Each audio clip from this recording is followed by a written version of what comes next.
Au tout début, lorsque le monde était nouveau, Dieu a créé un beau jardin appelé Éden. C'est là que Dieu a placé Adam et Ève, les deux premières personnes, pour s'en occuper. Le jardin était une maison parfaite pleine de plantes et d'animaux merveilleux, et Adam et Ève pouvaient manger le fruit de tous les arbres sauf un. Dieu leur a dit de ne pas manger de l'arbre de la connaissance du bien et du mal. Un jour, alors qu'Ève se promenait dans le jardin, un serpent malin et sournois lui parla. Ce n'était pas un serpent ordinaire car il pouvait parler et il était plus rusé que tous les autres animaux que Dieu avait créés.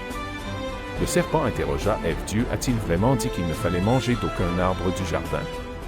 Ève répondit, nous pouvons manger des fruits des arbres dans le jardin, mais Dieu dit, vous ne mangerez pas du fruit de l'arbre qui se trouve au milieu du jardin, et vous ne devez pas le toucher ou vous mourrez.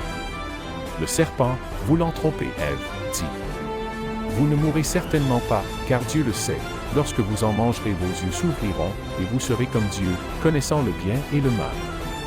Ève a regardé le fruit. Il était magnifique et avait l'air délicieux et elle aimait l'idée d'être sage comme Dieu. Elle prit donc une partie du fruit et le mangea. Elle en donna aussi à Adam, qui mangea aussi. Dès qu'ils ont mangé le fruit, quelque chose a changé.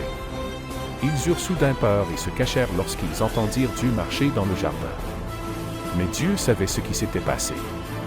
Il a interrogé Adam et Ève à ce sujet, et ils ont reconnu avoir mangé le fruit, mais ils ont blâmé le serpent et se sont accusés les uns les autres.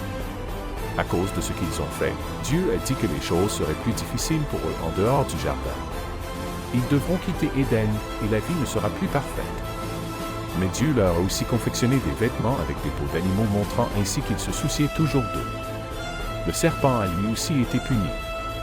Il a été chassé du jardin et maudit de ramper sur le ventre et d'être désormais un ennemi de l'homme.